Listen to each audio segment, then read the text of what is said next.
रामराम मंडळी, आज आपल्या गावात तुकाराम गाथा पारायणाचा शेवटचा दिवस होता. सकाळी 6 वाजता मंदिरात सर्व वारकरी मंडळी जमा झाली आणि तुकाराम गाथेच्या पारायणाला सुरुवात झाली. थोड्याच वेळात चहा आला आणि जेवण उशिरा असल्यामुळे पोह्यांचाही प्रसाद झाला. तर सकाळच्या कोवळ्या उन्हामध्ये आम्ही पोह्याचा आनंद घेतला आणि त्यानंतर गाथा पारायणाला परत सुरुवात झाली. मस्त शेवटच्या आरती वगैरे घेतली गाथाची. मस्त शेवटच्या दिवशी गाथेचं पारायण वगैरे झालं. त्यानंतर नवीन कपड्यामध्ये गाथा बांधली.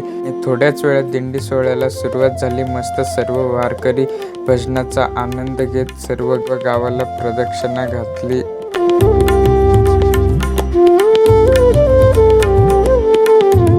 प्रदक्षिणा झाल्यानंतर मंदिरासमोर काही अभंग म्हणण्यात आले आणि त्यानंतर मंदिरालाही प्रदक्षिणा घातली आणि मस्त सर्वांनी मंदिरामध्ये कीर्तन सुरू होण्या अगोदर भजन वगैरे म्हटलं आणि इकडे मस्त आपला सेटअपही लावला होता कीर्तनाचा. थोड्याच वेळात कीर्तनाला सुरुवात झाली.